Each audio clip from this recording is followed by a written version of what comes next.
Hello guys, my name is Hyndavi from Youmewi Youth Meditation and Spiritual Tablets.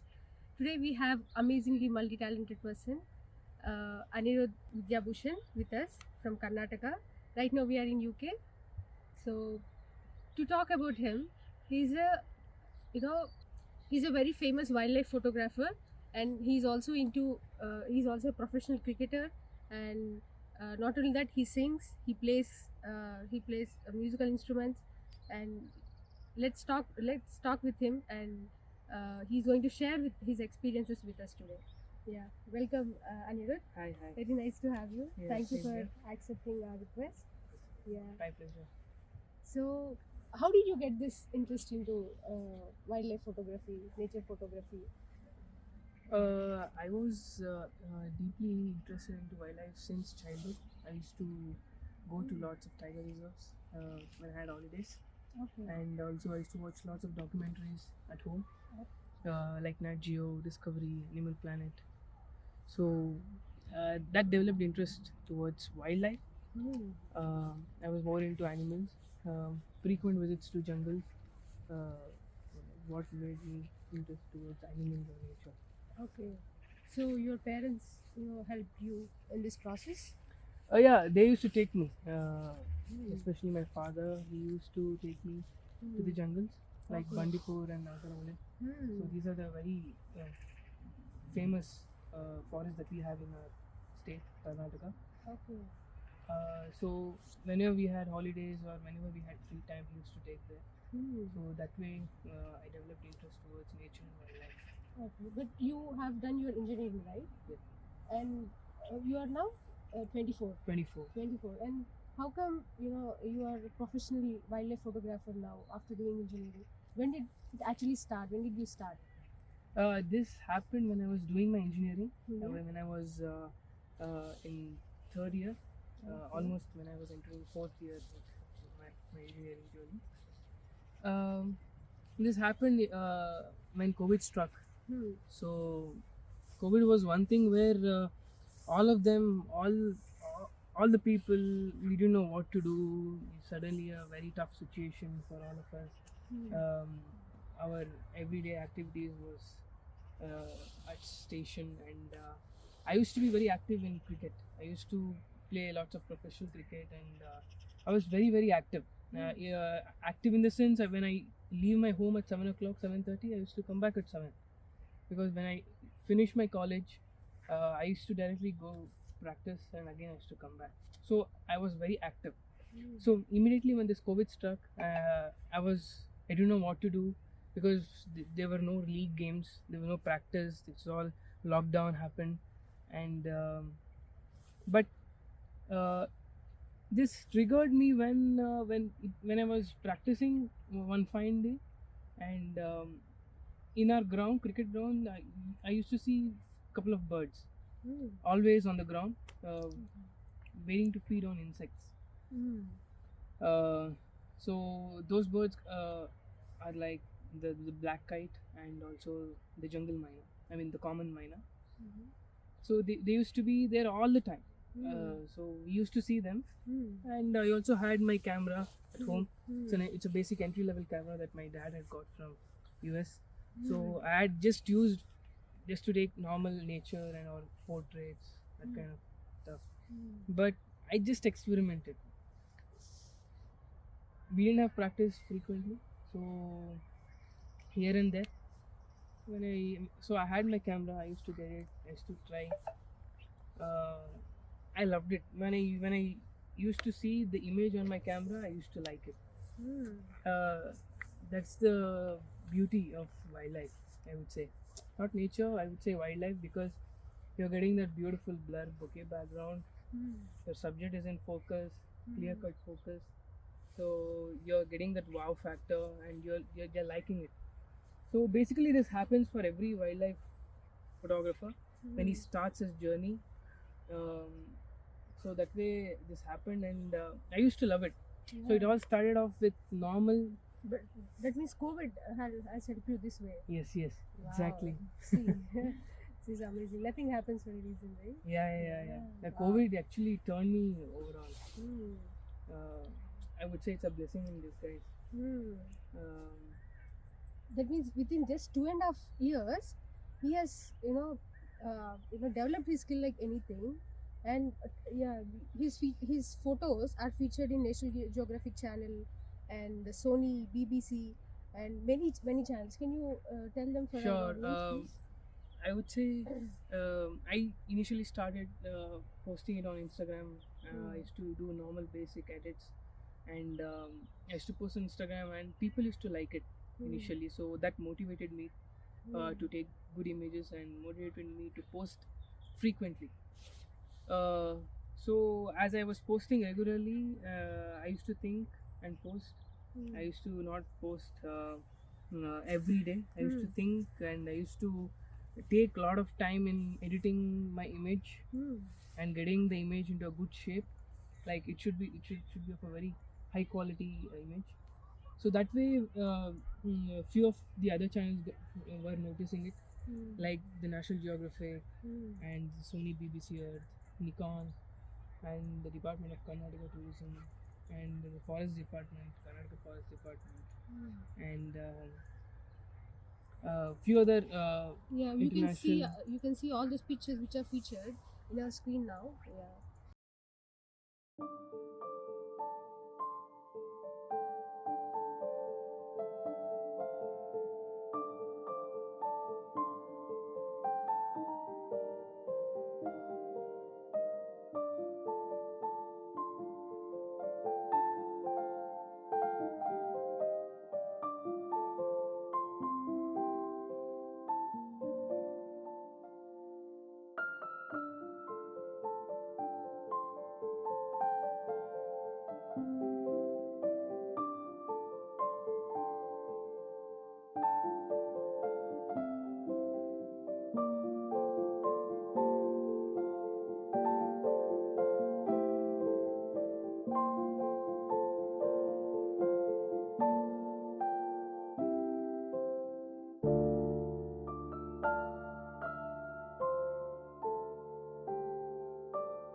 So that way, when these features happen, it motivates me more to do better because I'm getting internationally recognized by the top guys in the industry, and because we all grew up watching these Nat Geo, Discovery, Animal Planet. Yeah.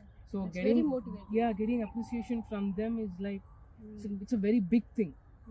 So it motivates us to do better, to take better images, to explore different places, to explore different species.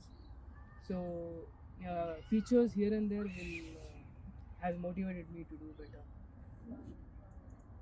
So, can you share the places you went, the forest you went, you visited to take the photographs? Yes, I would do that. I'm a birder actually. I started off with birding. I used to shoot lots of birds. I used to love lots of birds. Even now I love, but the interest is slowly shifted towards big cats. Yeah. Yeah. So initially I used to not do big cats. It was only about birds because birds are easily accessible. You can find birds next to your home. But it is difficult to take the It's bird difficult to pictures, capture, right? but it is the most common subject to start off wildlife. Oh. So initially, what people do is they don't take the camera and go to the forest. They see what's around their own garden or their own area, outskirts of their place, and so they venture out in that birding. Okay. So normally this happens for every photographer, wildlife guy. They'll start off with small things, and then they'll just go with the bigger ones. Bigger ones in the sense these big cats. So I used to love a lot of birding initially, and Yeah.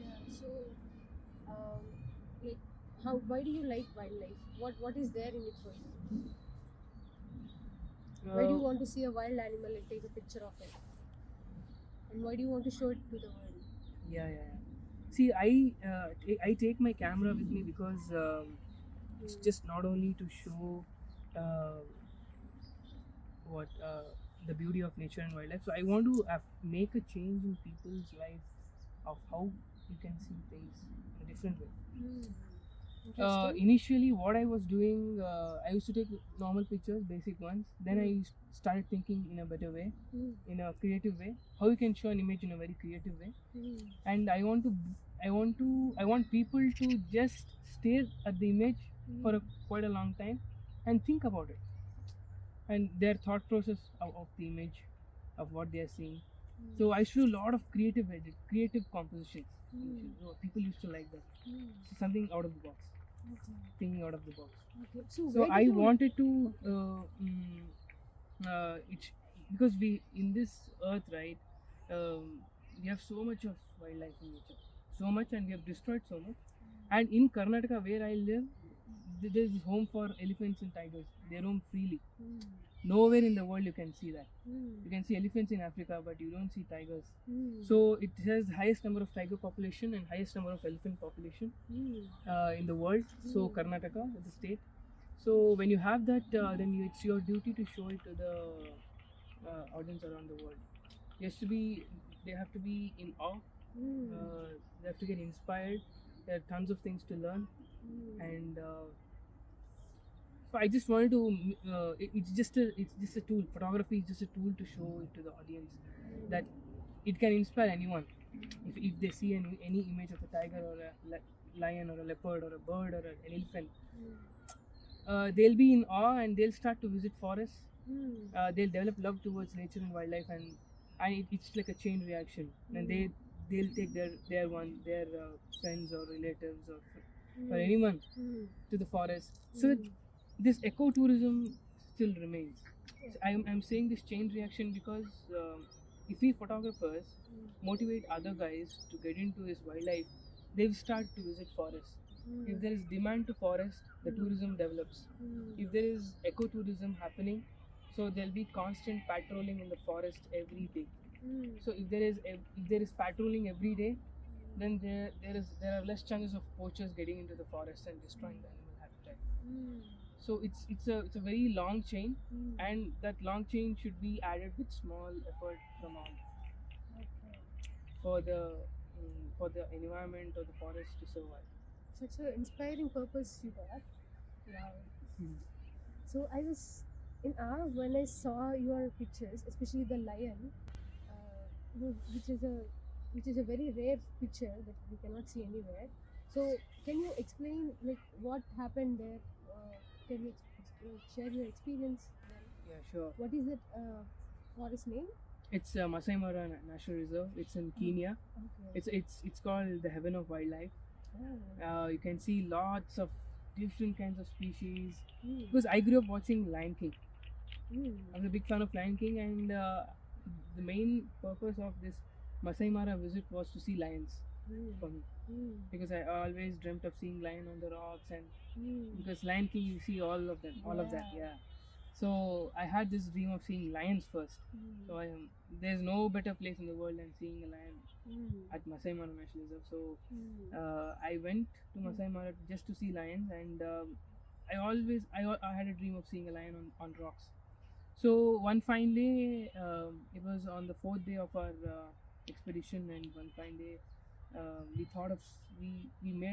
we decided to see lions on the rock, because there are several prides in Masai Mara, and each pride stays at different places, and at one place there are lots of rocks. It is very close to Tanzania border. It's called as Black Rock. So you see Black Rock pride lions there. So we decided the previous day to see the Black Rock pride, and we headed in that direction. As we were heading, something extraordinary was happening. To see a male lion walking in good light is very rare. The thing is, lion is the most laziest animal. It always sleeps. It's very lazy. So the thing is, to see him walking with confidence and that royalness, it's really good. And I saw something walking with intent, with purpose, something like that. Okay. He was walking. Oh my God, really good. And we thought of cancelling that plan, and we headed straight towards this lion who was walking in beautiful golden light. And he was in his prime age. And we were the only jeep to see that, and initially, and what happened is he was continuously roaring, walking. I think he was calling for a mate or something. So we parked ourselves somewhere very very far, and we wanted him to approach us. So we just waiting. I just made lots of videos, photos, and at one point he just stopped. He just looked here and there, and he just sat. And I was just recording the video of him seeing here and there, continuously roaring. And suddenly, I don't know what happened. He just got up. Oh my God, that was something amazing. I have it in my video. Yeah, I was shooting a video. He suddenly got up. I just shifted my camera in. Like he got up, just looked here and there. Oh my God, it's like unbelievable experience. I had this lot of positive vibrations. Have you felt any oneness experience kind of? Yeah, I connected towards him. It was just a split second, I would say. But I think he was saying something. I was able to feel it. So it is and, communicating to you. Yeah, it was communicating. It was like it doesn't happen to me like this ever. I've had numerous encounters, wild encounters, but this was it was just there for split second. That oneness, that we are all one. We are all interconnected. We are constructed from the same matter. So we human beings have divided.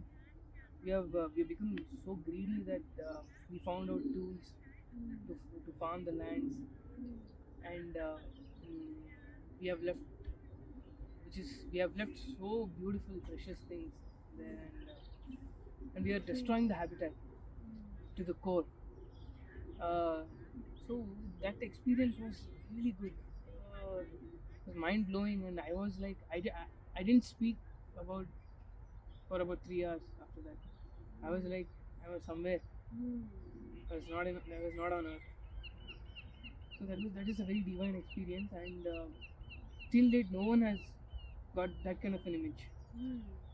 Yeah, you see you anywhere? can see that. You can see that. That was amazing. Yeah, this was told by many people because they haven't seen a lion pose like that. It was a perfect shot. It was a perfect eye level shot that I was able to get, and that sighting always tops in my list.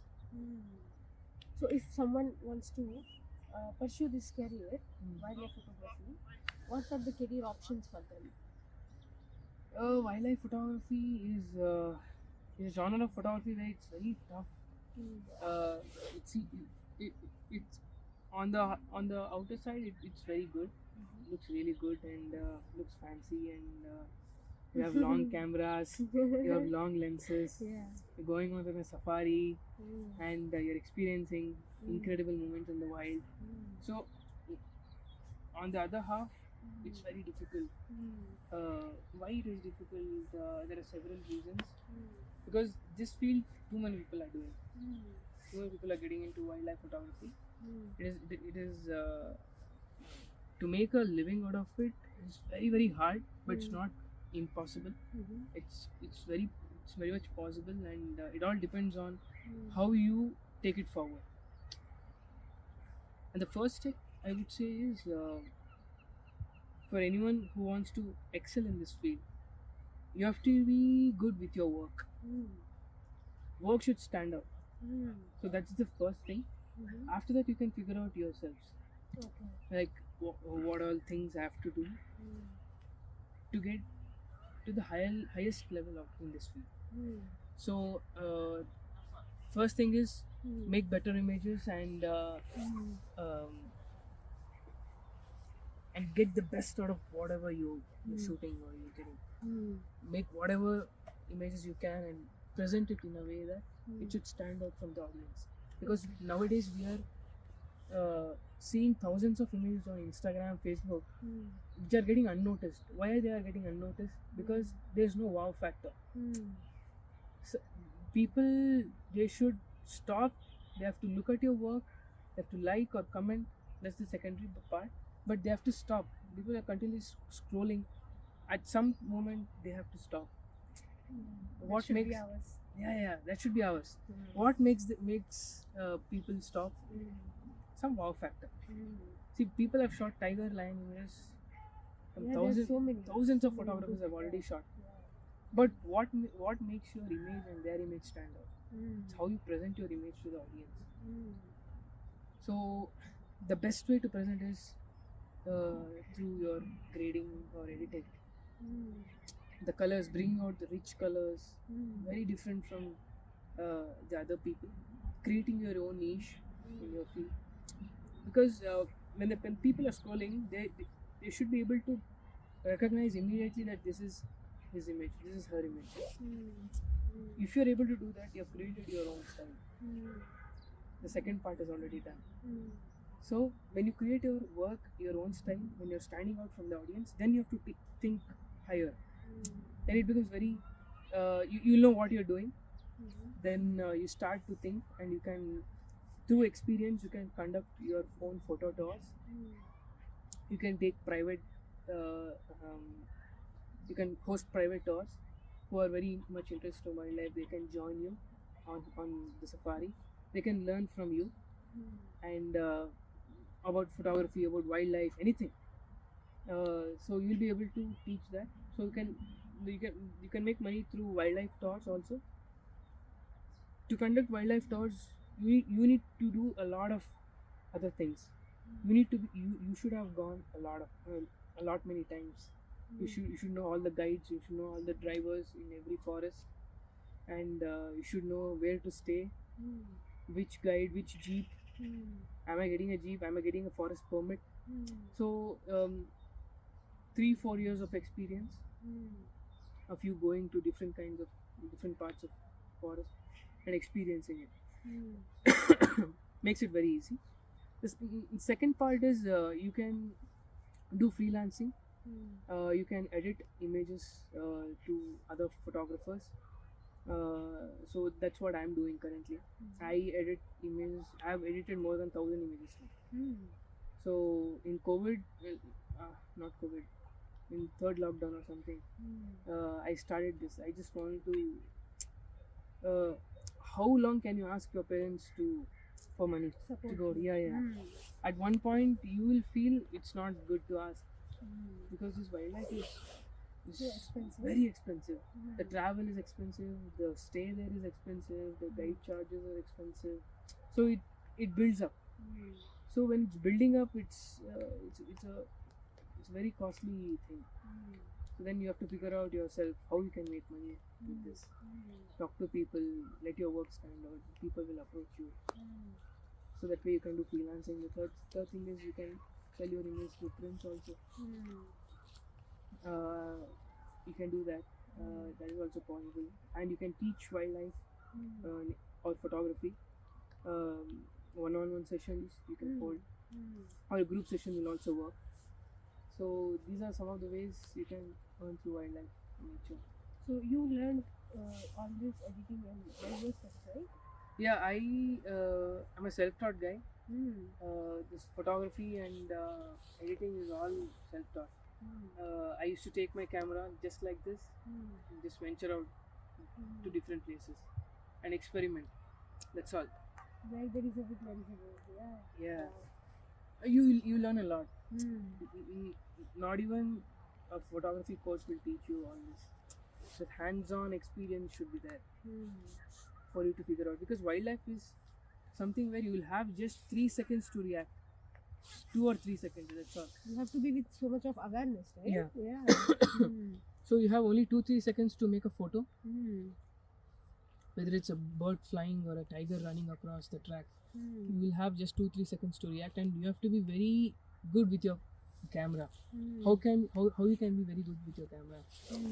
So venturing out with your own camera and experimenting, understanding your limitations of the camera, and knowing how to switch when.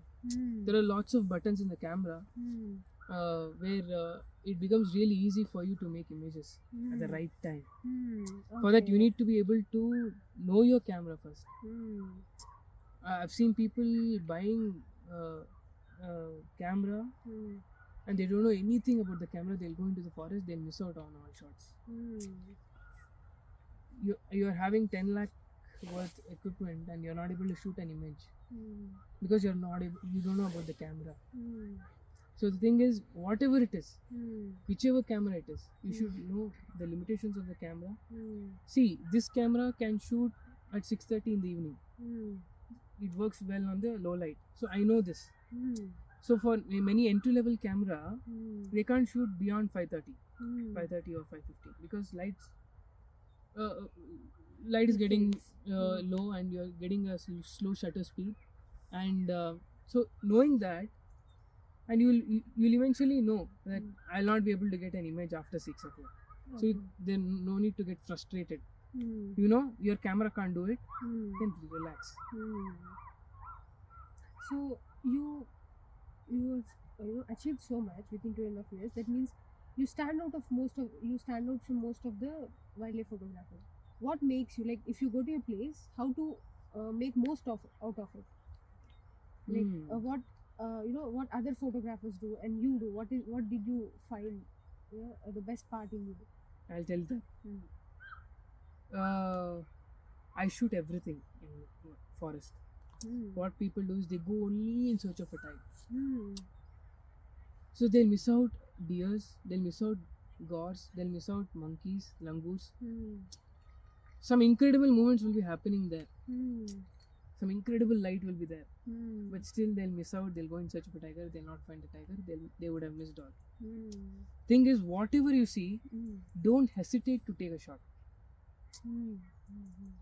Tiger, you'll get it in the bonus. Tiger, what you get, it's just bonus. Everyone wants to see tiger. Even I want to see tiger. But always you cannot see a tiger. Always it's not possible. That's the beauty of the animal. You have to search for it. You have to go. It's all about perseverance. It won't appear when you want. You have to take it when it appears. That perseverance to go every time and see the tiger, you'll not be able to see all the time. There are many cases where we have done 4 or 5 safaris, no tiger. And what I do is, whatever I see, a deer or a gaur or an elephant, I take a shot. I make sure I take the best shot there. Make most out of every scene. Yeah. I'll shoot whatever I see which is in good light and which is in good. I see a lot of other elements also while making an image, because when I am making an image, I see in terms of, can I print this image? Can I post it on Instagram? Is it worth clicking this image? So you'll make you'll decide in the field itself, should I make this image or not? So you're saving lots of time, lot of memory, so it's all about quality over quantity. You'll decide so quickly that if something is standing which is very close to the tree and there is no depth of field, your image won't stand out. I'll not take that shot. It's just an example I'm just saying here. You'll be able to decide, is this worth clicking it? So I'm able to do that. So I can save time, I can move to next subject. So that's what I do when I take them to the safari. No matter what animal it is, if it's not in a photography opportunity thing, don't shoot. There are lots of instances where a tiger is just lying on the ground and I haven't picked up my camera. It's a tiger, but still I have not picked up because it's not extraordinary. Like tiger sleeping, I'm clicking. Everyone has it, right? When tiger I can see very rare photos in your Instagram profile. So with experience and multiple visits, you will be able to think like this. And there are many people who can't think also. They just go out, they'll have camera, they'll just shoot. But it's all about you having so much of passion to excel in that, which makes you stand out. The never give up attitude to take the best image. I always go with that intent. In Masai Mara, what I did was, no matter what it is, I'll be there for 13 hours in the field. 13 hours. 13 hours, 9 days. Continuously. Because I want to make most of it. And what about your food? Food is all secondary. Food you will get in India also, right? It's just for surviving, it's enough. Sandwich, bread, fries, that works. For me, it's all about satisfaction. You have to be contented. I think you get lost in when you do that. I'll be in my zone when I'm into. So that's why I travel solo all the time. When I travel solo, I'll be able to concentrate more and I'll be able to see things in a very different way. It will be very silent.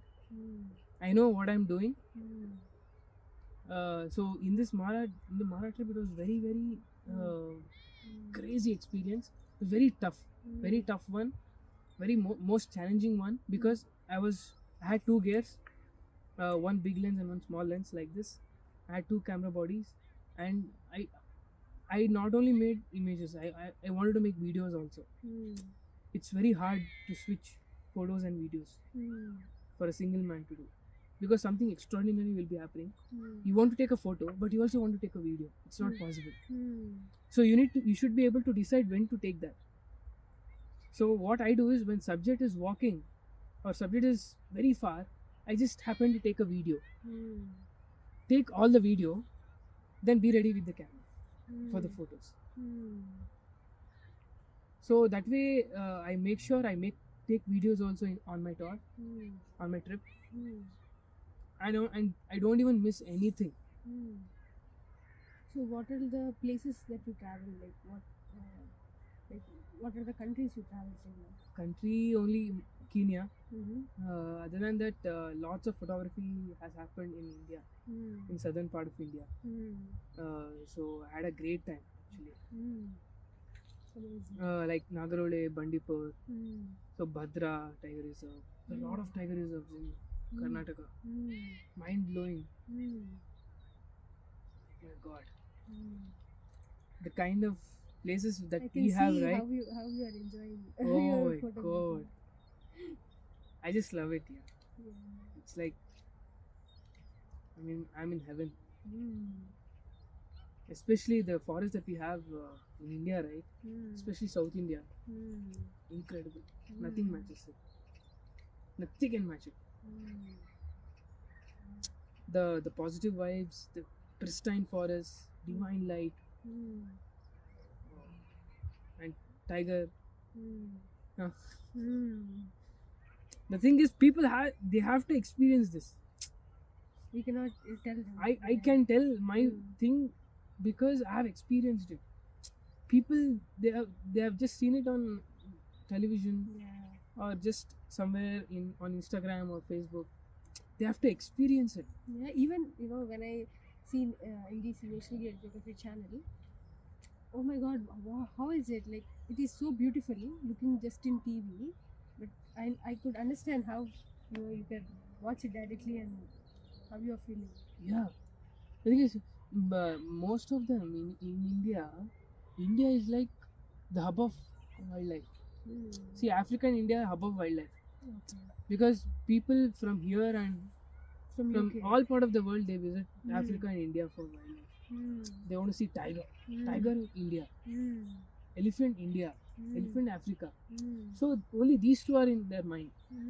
So when we have so much wildlife wealth in our nation, people have not seen a wild tiger yet. Except in zoo. Except in zoo parks. Zoo is out of question. See, the thing in India is, you going in search of a tiger is unbelievable experience. Because you'll not get it initially. First safari you do, you'll not get. Second safari you do, you'll not get. Third safari you do, you'll not get. Isn't it tiring to always look for some animal? It's tiring, but that passion is there, no? It's burning inside you, like to get better. That stands out. So, amazing, wildlife photographer I've met.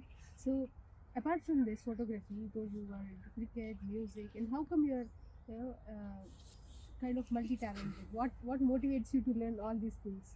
You are a professional cricketer. I've seen your name in many newspapers, uh, and you do very well in cricket. Yeah. Yeah, I was into cricket a lot actually. A lot, I would say. And now you came to UK to So do the your COVID data happened, science. right? So Huh. we didn't have league games, practice games. Okay. So I was losing my age. So cricket is a field where you need to be able to make a mark at the right age. So otherwise it's waste. It's just you'll be playing for leisure, for fun. So if you want to play professionally, you should be able to make a mark at the right age. So you understood that. Yeah, I understood. It's not possible. You'll be playing, but that amount of time you can invest somewhere productively. So what do you suggest our audience? Like, is it why is it important to be in a purpose? In your own purpose, or why is it important to find your interest? Yeah, you'll be contented, Hmm. and you'll be doing what you like, what you love, and Then you get many challenges while doing this. I can see that. So yeah, even when you get challenges, you'll get you'll be able to overcome it, right? When you're in your passion, when you're yeah. All that the passion drives you. That's all I would say. The passion to make great images drives you. Passion to get the best out of something drives you. Passion to stand out from the audience drives you. So that's what drove me actually. Always when I go to a new forest, I want to make the best image from that forest. If you happen to think like that, you'll be at least able to make something closer to that. If you're not thinking like that, you'll not be able to make an image also. Any image. I always think I want a tiger like this on the track with the mountain backdrop. I just think like this. It's not impossible. It might happen, but if I think like that, I'll be able to get a Maybe closer you're image. communicating with those animals It's not about communication, to get that image. but it's the thrive and to get good image. Yeah. I'm very, very particular. I draw a thin line. So there is a line between wildlifer and wildlife photographer. So people, they need to decide what they want to be. They want to be a wildlifer or a wildlife photographer. I want to be a wildlife photographer. Wildlifer is a person where he'll just take a book, binoculars, that's all. He'll not take a camera. He'll just enjoy wildlife, observe things. That is good. Wildlifer does the same thing, but he'll have a camera in his hand. That's all. He'll observe. He'll have a camera to share it to the world, making people aware that. So now, what are your future plans? How are you going to carry forward your passion and make? I want to visit different places, Mhm. explore different species before they get extinct. There are several species which are endangered, and there are only few of them left in the wild. I just want to capture that first. I just want to see them. Okay. So you want to travel across the world to poles, South Pole, North Pole. Everywhere. Wow. That's very inspiring and very great to meet you. Yeah, Anirudh. I'll be releasing my book also. Oh, next what year. is it? What is it about? It's about this Mara experience. Masai Mara Yeah, experience. yeah, little of my thoughts, Mm. and there'll be a little story kind of thing. Mm. It'll be very interesting. It's like an awakening. Okay. And you also, give the prints to the people who ask Yes. those things, Yes. right? So you sell them. Yes. Alright. Wow. Yeah, I haven't gone full fledged with that. So I have plans of going there as well, because Okay. there is market for that. I know it. we have to find the right guys, the right people. Mm. Because there are lots of wildlife lovers, Mm. art lovers, Mm. so we have to target that. You are a vegetarian too, and you are wanted to become a vegan. How you got inspired, and what is this vegetarianism and veganism? I'm a vegetarian, Mm-hmm. so I'm a Brahmin, Mm-hmm. so I'm pure vegetarian. Mm. I followed vegan for 8 months. Okay. So I was into continuous shooting, traveling here and there. I was not able to follow strictly. Mm. So I had to, at some point, I had to break it. Mm-hmm.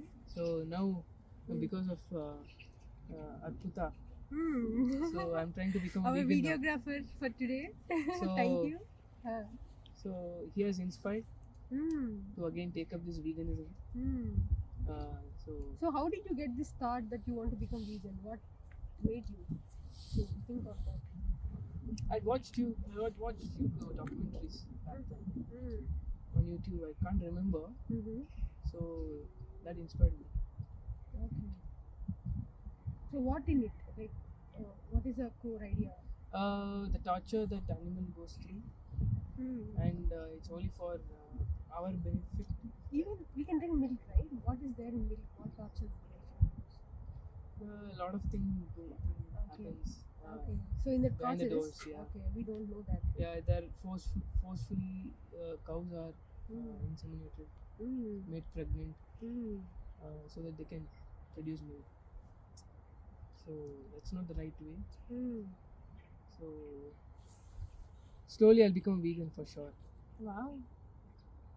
That's very inspiring. So, you want to give any message regarding veganism to our audience? Yeah, sure. Everyone should turn into a vegan. That's what I prefer. What I think. Because we can reduce animal exploitation. We exploited a lot of animals for our benefit. Mm. For example, the leather that we use is from another animal. Mm. The milk that we drink is Mm. torturing cows. Mm. So that way, if we reduce that and become a vegan, at least we'll be contributing something to the ecosystem. I think you are the real animal lover because so many people they say that they're animal lovers and they grow pets like dogs, cats in their home and they eat non-veg. What's the point? Why they call them as a animal lovers and they say they act like they have love towards animals. But you are really you love animals. You want to show it to the world, the animals, the wildlife, and you are doing it in your real life. Yeah. Yeah, I want to do it. I'll do it. Let's see. So why you are here in the UK now? Now I'm doing my masters in business analytics and big data. Business analytics and big data. Yeah. You're doing many things. Yeah, very nice to meet you. Nice to meet you too. Had Yeah. a great time. Thank you guys. You can see his Instagram profile in the description and also the YouTube channel of his. And what else you have to I have my see your- website. Yeah, he has his website too. Yeah, we'll post everything in the description. Anyone who is interested can watch, and if you want his pictures printed, you can contact him. Yeah. Thank you guys. Thank you for watching us. Thank you.